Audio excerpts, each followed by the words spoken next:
ছাত্ৰ ছাত্ৰীসকল চতুৰ্থ শ্ৰেণীৰ ছাত্ৰ ছাত্ৰীসকলৰ প্ৰথম গঠনাত্মক মান নিৰূপণৰ বাবে 50 নম্বৰ এখন গণিতৰ আৰ্হি প্ৰশ্নকাকত মই প্ৰস্তুত কৰি উলিয়াইছোঁ। তোমালোকৰ 1 নম্বৰ পাঠটোৰ পৰা যিটো যোগ আছে পাঠ তাৰলৈকে ইয়াৰ যিখিনি প্ৰশ্ন উত্তৰ আছে তাৰ পৰা কিছুমান আৰ্হি প্ৰশ্ন হিচাপে এই প্ৰশ্নখন প্ৰস্তুত কৰিছোঁ। এই প্ৰশ্নখিনি চাওঁচোন। প্ৰথম 10টা চুটি প্ৰশ্ন দিয়া আছে, MCQ প্ৰশ্ন। 1 নম্বৰত দিছে আমাক 706ৰে লিখিব পৰা আটাইতকৈ সৰু সংখ্যাটো হ'ল 767, 760, 607 আৰু 670। এতিয়া 706 এইকেইটা অংকৰে লিখিব পৰা আটাইতকৈ সৰু সংখ্যা কোন হ'ব? 607 হ'ব। গতিকে ইয়াত চিটো ইয়াত শুদ্ধ। 2 নম্বৰত দিছে আমাক 1180 নিকটৱৰ্তী হাজাৰ সংখ্যাটো হ'ল। ইয়াৰ নিকটৱৰ্তী হাজাৰ কৈছে। আমি যদি চাওঁ 1180 সংখ্যাটো 1000 ওচৰত আছে নে 2000 ওচৰত আছে? 1180 সংখ্যাটো 1000 ওচৰত আছে। গতিকে ইয়াৰ নিকটৱৰ্তী হাজাৰ সংখ্যাটো কিমান হ'ব? 1000 হ'ব। ইয়াত ডিটো ইয়াত শুদ্ধ, এইটো 1000 লিখা আছে। তাৰপিছত দিছে আমাক 3 নম্বৰটো 1225 এক বুজোৱা সংখ্যা কোনটো? 1200 বুলি কৈছে আৰু 1225 এক বুজোৱা সংখ্যাটো এইটো হ'ব 1225। গতিকে 1225টো ক'ত আছে? ইয়াত লিখা আছে। গতিকে চিটো ইয়াত শুদ্ধ। 4 নম্বৰটো কৈছে 2ভাগৰ 1ৰ মান তলৰ কোনটো ভগ্নাংশৰ সমান? তাৰমানে 2ভাগৰ 1ৰ সমান তলৰ কোনটো ভগ্নাংশ? আমি যদি চাওঁ 2ভাগৰ 1, আমি যদি এটা ছবি আঁকি লওঁ, এই ছবিটো আমি দুভাগ কৰিছোঁ, দুভাগ কৰি আমি ইয়াত এভাগ লৈছোঁ। এতিয়া আমি যদি এই ছবিটোকে একে সমান আকাৰৰ আমি ছবি আঁকিছোঁ, এই ছবিটোক যদি আমি এতিয়া 4 ভাগ কৰিছোঁ, কেইভাগ কৰিলোঁ? এভাগ, দুভাগ, তিনিভাগ, 4 ভাগ। 4 ভাগ কৰি আমি ইয়াত দুভাগত ৰং দিলোঁ। এই একেকেইটা অংশ ছবিটা অংশতে ৰং কৰা হ'ল, একেই সমান অংশতে ৰং কৰা হ'ল। গতিকে এইটো আধা ৰং কৰা হ'ল, এইটো আধা ৰং কৰা। তাৰমানে 2ভাগৰ 1ৰ সমান কোনটো? 4ভাগৰ 2। তেনেকৈ ইয়াত এই চিটো শুদ্ধ হ'ব। 5 নম্বৰ প্ৰশ্নটো কৈছে তলৰ কোনটো আকৃতিৰ তলবোৰ সমতল নহয়? সমতল মানে সমান আকাৰৰ, যিবোৰ আমি যদি এখন পৃষ্ঠত থৈ দিওঁ সমান হৈ যাব। ইয়াত দিছে বৰ্গীয় প্ৰিজম, ঘনক, আয়তীয় ঘনক, গোলক। সমতল নহয় কৈছে, গতিকে এইটো গোলকটো সমতল নহয়। গোলকটো হৈছে বক্ৰতল হয়। এইটো আমি এখন কাগজত বা থৈ দিলে সি একে জেগাত বহি নাথাকিব। গতিকে যিটো ইয়াত শুদ্ধ। 6 নম্বৰটো কৈছে 7000 যোগ 00 যোগ 20 যোগ 5 এইটো তলৰ কোনটোৰ লগত সমান? এইটো তলৰ কোনটোৰ লগত সমান? এইটো আমি বিস্তৃত ৰূপত সংক্ষিপ্ত ৰূপত প্ৰকাশ কৰিলে কোনটো হ'ব? 7025 হ'ব। গতিকে এইটো শুদ্ধ হ'ব, এই নম্বৰটো। 7 নম্বৰ দিছে 10টা বগৰী 5 ভাগৰ 3 অংশ কিমানটা? 10টা বগৰী 5 ভাগৰ 3 অংশ কিমানটা বগৰী হ'ব? এতিয়া 10টা বগৰী কৈছে, তোমালোকে 10টা বগৰী বুলি ধৰি লোৱা। 1 2 3 4 5 6 7 8 9 10টা বগৰী জানিবা। ইয়াত আমি 5 ভাগ কৰিম, প্ৰথমতে 5 ভাগ কৰিম। এইটো এভাগ, দুভাগ, তিনিভাগ, 4 ভাগ, 5 ভাগ। 10টা বগৰী আমি সমানে 5 ভাগ কৰি দিলোঁ। প্ৰতিটো ভাগত কেইটা আছে? দুটা দুটাকৈ আছে। এতিয়া 5 ভাগৰ 3 অংশ, আমি যদি 3 অংশ লওঁ, এইটো প্ৰথম এভাগ, দুভাগ, তিনিভাগ। এই যদি আমি 3 ভাগ লওঁ, কেইটা বগৰী হৈ গ'ল? 1 2 3 4 5 6। গতিকে 10টা বগৰী 5 ভাগৰ 3 অংশ কিমান? 6টা বগৰী হ'ব। 8 নম্বৰ প্ৰশ্ন দিছে তলৰ কোনটো সংখ্যা 2 অংক বিশিষ্ট আটাইতকৈ সৰু যুগ্ম সংখ্যা? 2 অংক বিশিষ্ট আটাইতকৈ সৰু যুগ্ম সংখ্যা। গতিকে এইটো হ'ব 10। 2 অংক বিশিষ্ট আটাইতকৈ সৰু সংখ্যা যুগ্ম সংখ্যাটো হ'ব 10 হ'ব। আৰু আটাইতকৈ ডাঙৰ যুগ্ম সংখ্যাটো হ'ব, আমাক যদি আটাইতকৈ ডাঙৰ বুলি কয়, ডাঙৰ যুগ্ম সংখ্যাটো হ'ব 9 10 8 98 হ'ব। 9 নম্বৰ প্ৰশ্নটো কৈছে আমাক 2/3 বুজোৱা সংখ্যা তলৰ কোনটো? 2/3 বুজাব। 2/3, তৃতীয় মানে হ'ল 3 অংশ, তাৰমানে এইটো হ'ব 3 ভাগৰ 2। 3 ভাগৰ 2টো আমি 2/3 বুলিও কয়। গতিকে ইয়াত বিটো ইয়াত শুদ্ধ। তাৰপিছত দিছে 10 নম্বৰ প্ৰশ্নটো 120 টকাত 5 টকীয়া মুদ্ৰা কিমানটা আছে? ইয়াত দিছে 40টা, 24টা, 14টা, 12টা। এতিয়া 120 টকাটোক তোমালোকে 5ৰে হৰণ কৰি দিলেও হ'ব। যদি 120টোক 5ৰে হৰণ কৰোঁ, 5 2 10 হ'ব, 5 4 20 হ'ব। তাৰমানে কিমানটা আছে? 24টা আছে। গতিকে ইয়াতো বি নম্বৰটো শুদ্ধ। তাৰপিছত 11 নম্বৰত দিছে চমু উত্তৰ দিয়া। ইয়াতো 1 নম্বৰকৈ দিয়া আছে, 10টা প্ৰশ্ন দিয়া আছে। 273 পৰা 6 ঘৰ পিছলৈ জঁপিয়াই পোৱা সংখ্যাটো কি 273 পৰা 6 ঘৰ পিছলৈ তাৰমানে আমি 273 পৰা আমি 6টো বিয়োগ কৰি দিম 13 গ'ল থাকিল 7 6 তাৰপিছত ইয়াত থাকিলে 2 কিমান হ'ব 267 গতিকে উত্তৰটো কিমান হ'ব অকল 267 লিখিলেও হ'ব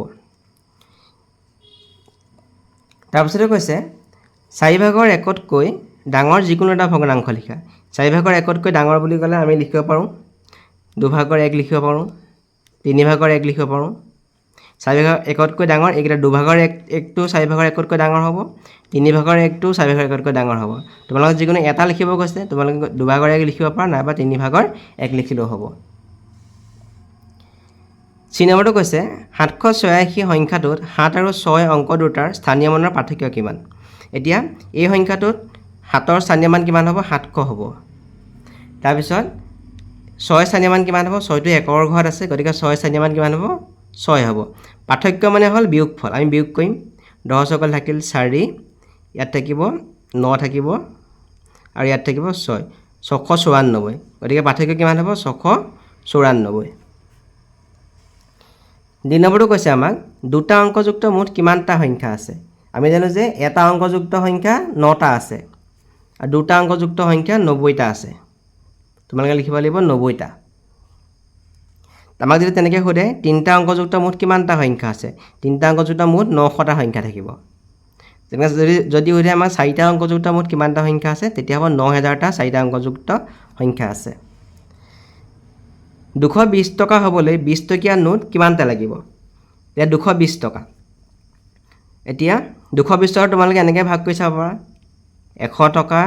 100 টকা আৰু 20 টকা 100 100 200 220 টকা এতিয়া 100 টকা হ'বলৈ আমাক 20 টকীয়া কেইটা লাগিব 100 টকীয়া হ'বৰ কাৰণে লাগিব আমাক 5টা 20 টকীয়া লাগিব আৰু 100 টকা হ'বৰ কাৰণে 5টা লাগিব এই 20 টকা হ'বৰ কাৰণে আমাক এটা লাগিব তাৰমানে নোট কেইটা লাগিলে 100 টকা হ'বলৈ আমাক 20 টকীয়া লাগিব 5টা আকৌ 100 টকা হ'বলৈ 5টা লাগিলে আৰু এই 20 টকা হ'বলৈ 20 টকীয়া নোট এটা লাগিলে তাৰমানে 5 5 10 10 একে 11টা লাগিব কিমানটা লাগিব 11টা বুলি লিখিব লাগিব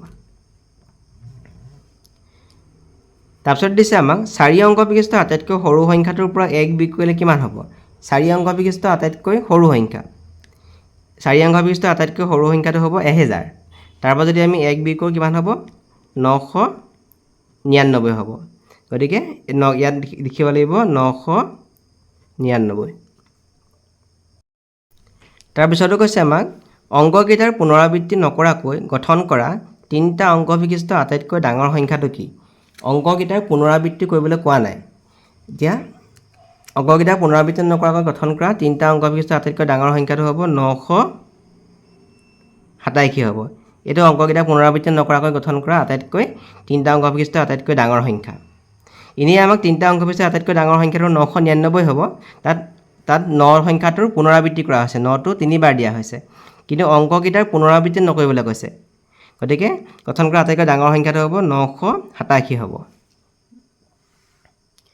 তাৰপিছতে কৈছে 787 সংখ্যাটোত মুঠ কিমানটা 1 আছে এই সংখ্যাটোত মুঠ কিমানটা 1 আছে এই সংখ্যাটোত মুঠ 787টা 1 আছে ইয়াত এই যিটো ইয়াত প্ৰশ্ন আছে 787 সংখ্যাটো লিখি দিলে হ'ব কিমানটা আছে 787টা বুলি লিখি দিলে হ'ব তাৰপিছত দিছে আমাক ৰাজুৱে 27 টকাৰ এটা কলম আৰু 104 টকাৰে এখন কিতাপ কিনিলে দুইটা বস্তুৰ আনুমানিক মুঠ দাম কিমান এতিয়া আনুমানিক দাম বুলি কৈছে এতিয়া 27 টকাৰে কলম কিনিছিলে আমি 27 টকাৰটো আমি 30 টকা বুলি ধৰি লওঁ আৰু 104 টকাটো আমি 100 টকা বুলি ধৰি ল'ম দুইটা যদি আমি যোগ কৰিলে কিমান হ'ব 130 টকা হ'ব দুইটা বস্তু আনুমানিক দাম কিমান 130 টকা এইটো প্ৰকৃত দাম নহয় এইটো আনুমানিক দাম মানে হিচাপ কৰি কোৱাটো আমি 27 টকাটো আমি ধৰি লৈছোঁ 30 টকাকৈ আৰু 104 টকাটো ধৰিছোঁ আমি 100 টকাকৈ দুইটা যোগ কৰিছোঁ 130 টকা দুটা অযুগ্ম সংখ্যাৰ যোগফল যুগ্ম নে অযুগ্ম দুটা অযুগ্ম সংখ্যাৰ যোগফল যিকোনো দুটা যদি অযুগ্ম সংখ্যা লওঁ এটা অযুগ্ম সংখ্যা যেনিবা ল'লোঁ আমি 3 আৰু এটা ল'লোঁ আমি 5 3 5 যোগ কৰিলে কিমান পালোঁ আমি 8 পালোঁ 8টো কি হ'ব যুগ্ম সংখ্যা গতিকে দুটা অযুগ্ম সংখ্যাৰ যোগফল কি সংখ্যা হ'ব যুগ্ম লিখিব লাগিব আমি 12 নম্বৰটো দিছোঁ এইটো তলৰ খালী ঠাইবোৰ পূৰ কৰা এইবোৰ খালী ঠাই পূৰ কৰিবলৈ দিছে আৰু প্ৰতিটো 2 নম্বৰকৈ দিয়া আছে 4 নম্বৰ আছে ইয়াত চাওঁ 780 আছে, এইটোত নাই, এইটোত 820 আছে। এতিয়া এইটো কিমানকৈ বাঢ়ি গৈছে তোমালোকে এইটো বিয়োগ কৰি চাবা। 820ৰ পৰা 780 বিয়োগ কৰিলে 40 হ'ব। গতিকে ইয়াত আমি কিমান হ'ব 20কৈ বাঢ়ি গৈছে, মানে 780 লগত আমি 20 যোগ হৈ ইয়াত হ'ব 800 হ'ব। এইটো 800 হ'ব। 800 লগত আকৌ 20 যোগ কৰি 820 হৈছে, আকৌ 20 হৈ কিমান হ'ব 840 হ'ব। তেনেকৈ এইফালে আহিলে 20 কমি আহিছে, ইফালে গ'লে সোঁফালে গ'লে যোগ হৈ গৈছে, বাওঁফালে আহিলে 20 কমি গৈছে। 780ৰ পৰা 20 বিয়োগ কৰিলে কিমান হ'ব 760 হ'ব, আৰু এইটো হ'ব 740 হ'ব।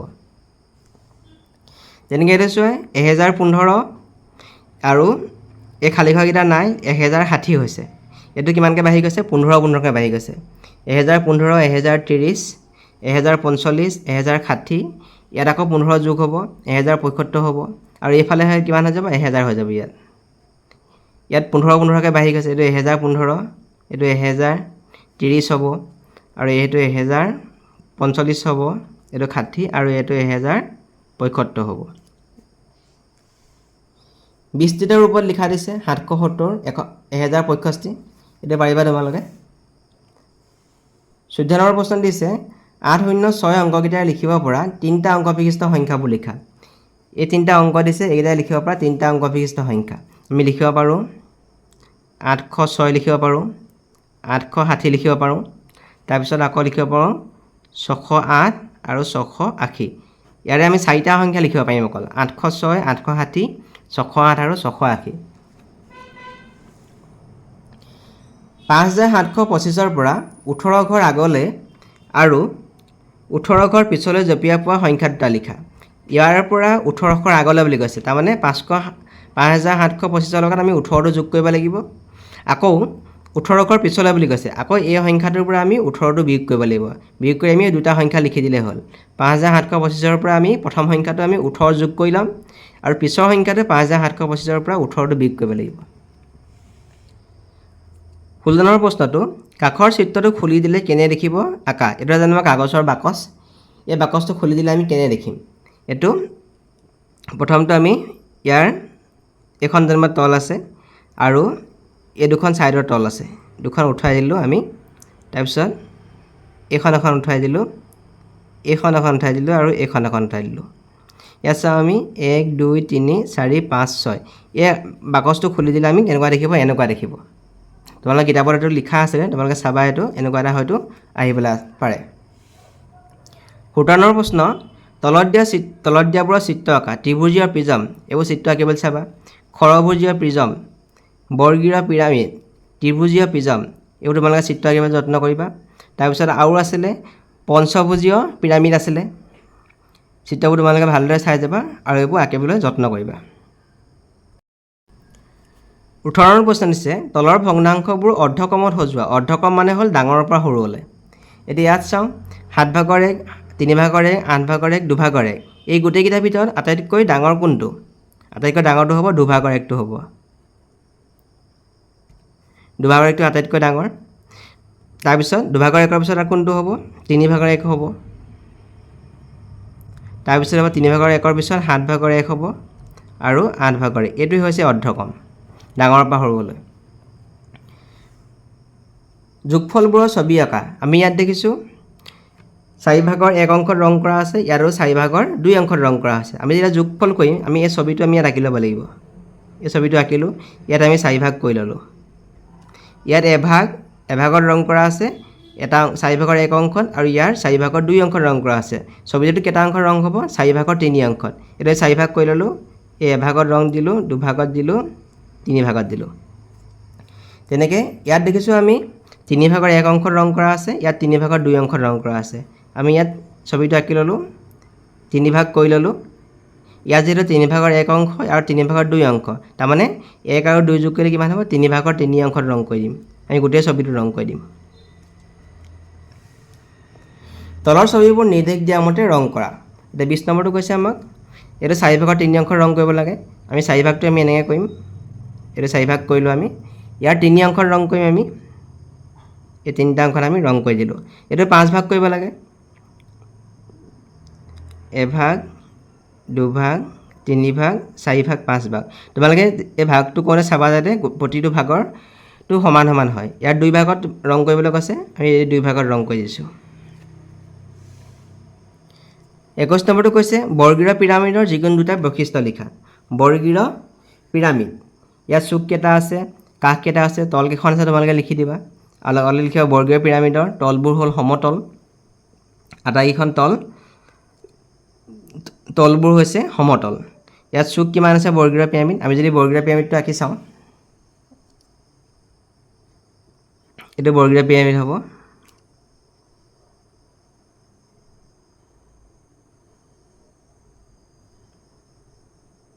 বৰ্গীয় পিৰামিডটো এইটো ইয়াত লগ লাগিব এতিয়া ইয়াত বৈশিষ্ট্য বুলি ক'লে আমি কি লিখিম চুক আৰু কাষ কিমান আছে তল কিমান আছে সেইটো এটা বৈশিষ্ট্য হ'ব পাৰে আৰু এটা বৈশিষ্ট্য লিখিব পৰা আছে কি বৰ্গীয় পিৰামিডৰ তলবোৰ হ'ল সমতল ইয়াত চুক কেইটা আছে 1 2 3 4 5টা চুক আছে তাৰপিছত তল কেইখন আছে আমাৰ 5খন তল আছে 5টা চুক আৰু 5খন তল আৰু কাষ কিমান আছে 4 5 6 7 8 8টা কাষ আছে সেইটো এটা বৈশিষ্ট্য হৈ যাব